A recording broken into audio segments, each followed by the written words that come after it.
here! Jay, today is the day where I go through some of the viewer-suggested Pixar theories. Jay, last week I put a few pieces of a potential Pixar theory puzzle out there for all of the viewers to try to come up with some cool theories for. So today I'm going to present the fan theories. First off, Jay, I want to talk about why we are so obsessed with doing all of these theories that have to do, especially with Pixar. And for me, it all comes down to coming up with all this like backstory and potential connections. It changes the way that I watch the movies. I mean, how many movies do you watch where you are so actively engaged with everything? Like any tiny little toy sitting on a shelf could be the connection between two movies that we get to get all excited about and make an entire theory just over exaggerating how important that little thing could have been. And I just love that Pixar is just so well done that we can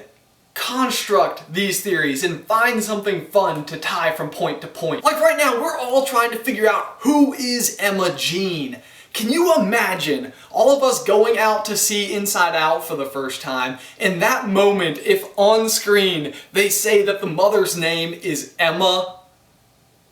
Like, you know, everybody that watches on this channel would just go absolutely ballistic. Like there'd be gasps through the theater and probably more like a gasp per like every 30 theaters based on the number of people that are in the current hunt for Emma Jean. But how cool would it be? Like you would see something about that movie that to everybody else in the audience it means absolutely nothing. Sure, her name's Emma, but to us, we're like, we know what that means! So let's just go ahead and dive right on into one of the most suggested fan theories from last week, and that is that Emma is just short for Emily, who on this channel we assume to be Andy's mother and the original owner of Jessie. So let's try to build a theory around that idea. We know that both Emily and Andy are very interested in kind of that cowboy life. Now we can see that that probably was a passion that his mother had that was then passed down to son with the Woody doll and the cowboy hat.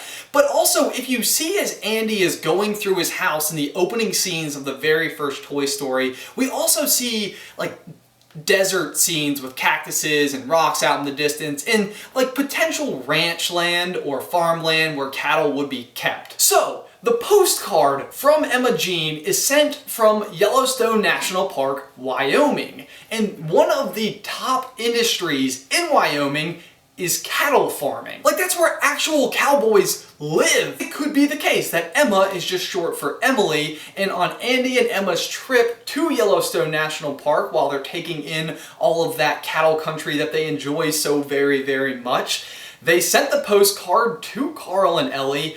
After Ellie's passing, they kept that postcard, remembering it as that kind of fun moment where they connected with potentially Aunt Sister Ellie. And that might explain how, if it is in fact the exact same postcard, how it might end up in Andy's room and why it could be there. So not a bad theory. I think it is at least conceivable to connect all of those dots. But moving on to the second most popular theory. Emma Jean is Boo's mother. So the theory ignites from the fact that we believe there could in fact be a third sister, and we never actually meet Boo's mother. Although Boo is not a redhead, I think that can easily be explained from her father's genetics. But there is one hint or subtle little clue in the movies that might tie everybody together. Towards the end of Monsters, Inc., we see Boo taking Sully through her bedroom and picking up toys and handing them to him. One of those toys is a Jessie doll. It's actually a second one of Andy's toys in Boo's room, and that is the Luxo ball. Now here's where we stray away from Emma Jean possibly being Boo's mother, but just the connection in general.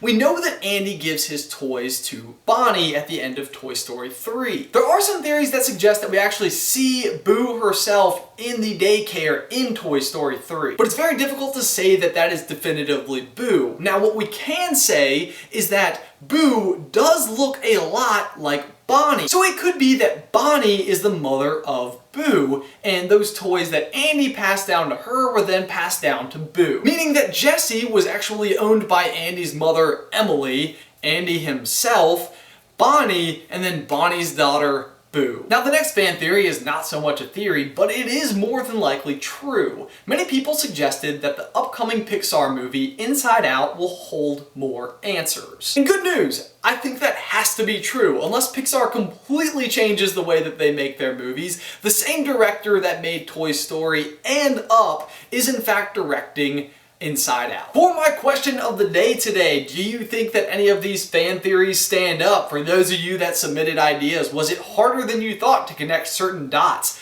Leave it in the towel section down below. Also, don't forget that earlier this week was Narwhal Appreciation Day, and we have some great Narwhal t-shirts available at districtlines.com. I will leave a link in the description below so you can get yourself all stocked up. Also, I just want to give a huge thank you to all of you that submitted ideas for Pixar theories. I think we had over 200 comments on that video. It was so cool to go through and dig through everybody's brain and all the different little thoughts that they had towards these movies. So just want to say thank you to you guys for that. But Jay, that is everything that I've got for you today, man. I will see you on Tuesday.